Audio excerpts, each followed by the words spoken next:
Hey everybody, today I want to talk to you about the importance of a morning routine, and I encourage you to stick around to the end of this video because I'm going to be sharing with you my own personal morning routine and just some things that have helped me along the way. So let's go ahead and get into it. So morning routine is pretty much anything that you do in the morning. Typically it consists of some sort of exercise or reflection, meditation, reading your goals, pretty much anything that's just going to prime you and get you ready to take on the day. And I've been doing a morning routine on and off for probably the better part of 4 or 5 years. I would say consistently, like every single day for the last 8 months, probably I've been doing it. But it's been on and off for that whole 5 year period up until, the last 9 months. And before, how I approached it is kind of how I approach most things, where I want to have every single little detail lined out. So, if I'm going to read my goals in the morning, I'm going to have my goals, like all my goals written out, all the steps I got to do to accomplish them, like all the little details. And it gets exhausting at a certain point because you're going to be spending like an hour reading like all this fine print.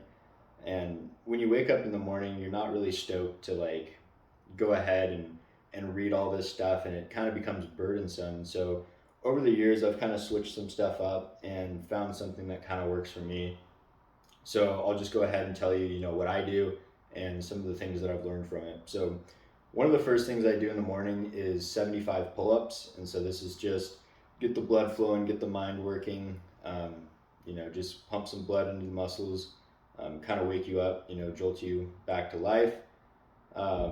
I've found that pretty helpful because, sometimes when I wake up and I'm kind of groggy, that kind of eliminates that. So 75 push-ups or pull-ups in the morning, and then I follow that by reading my goals. And so there's this thing called the 5-25 rule from Warren Buffett. And what you do is you basically write down all the goals you want to accomplish, usually a list of like 25 of them, and then you circle the 5 that are the most important to you. And those 5 goals you circle are the only things you focus on. You get rid of all the other 20 things that are written down there, because the only way to really accomplish like big goals that you have is to only focus on those few things. Because if you spread yourself out across 25, 30, 40 goals, like you're not going to be able to accomplish every single one of them to like a high standard. And so that's the 5-25. So what I did is I wrote down, all the goals I wanted to accomplish, circled my top 5, and then what I also did is incorporated something from The Wealthy Gardener, which is a book by John Saforic, and it's basically called a 5-Year Crusade. So when I wrote down those 25 things, it was things that I thought I could accomplish in the next 5 years. So out of all those things I wrote down, I circled my top 5. So those are my next 5 goals that I'm going to accomplish in the next 5 years.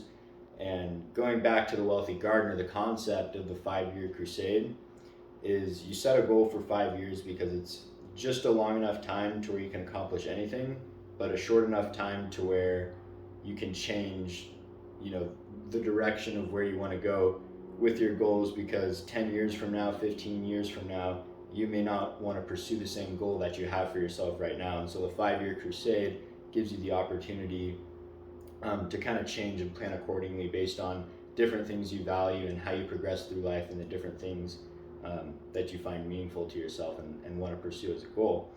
So I go through those, I read them, 5 goals, and then some things that go with them that would be helpful to accomplish them. So sometimes those are little steps and things like that. And it's usually like I'll read through that list in like 2 minutes, 3 minutes. So it's a really quick, just, gets it in the subconscious. So you kind of think about it. It's kind of like when you buy a car and you suddenly start seeing that car all over the place. It's the same kind of idea.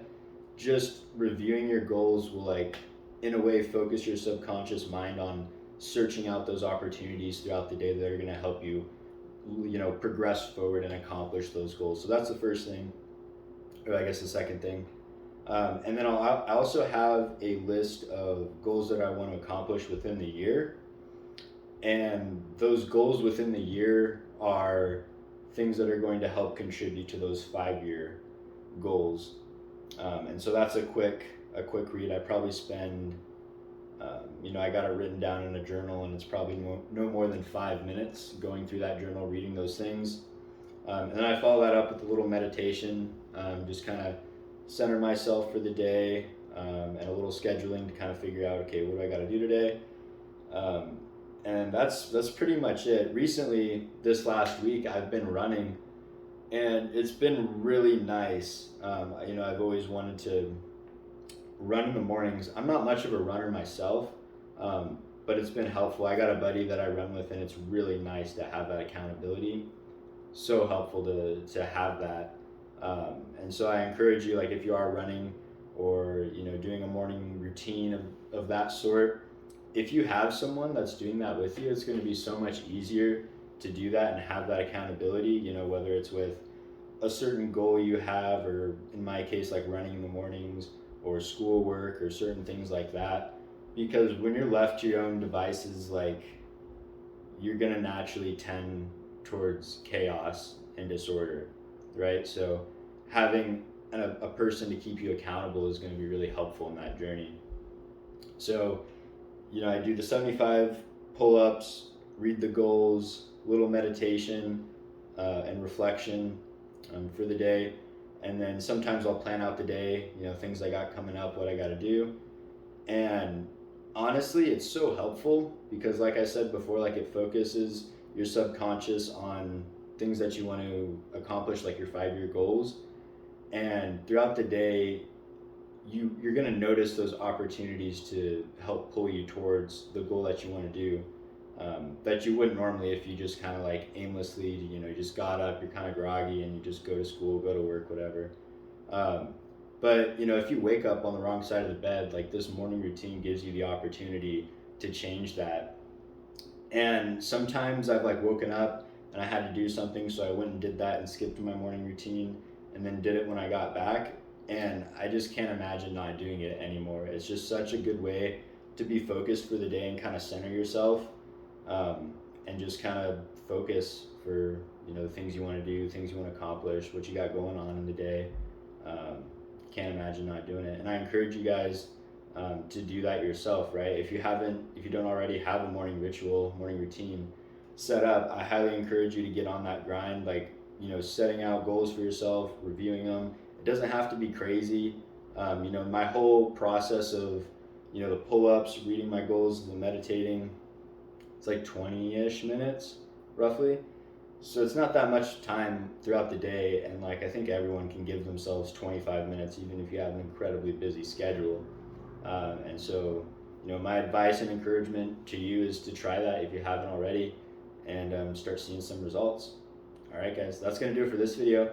If you haven't already, consider subscribing to the channel and like the video. Post a comment down below. Maybe talk about, what's worked for you, what your morning routine is, and I'll see you guys in the next one. All right, peace.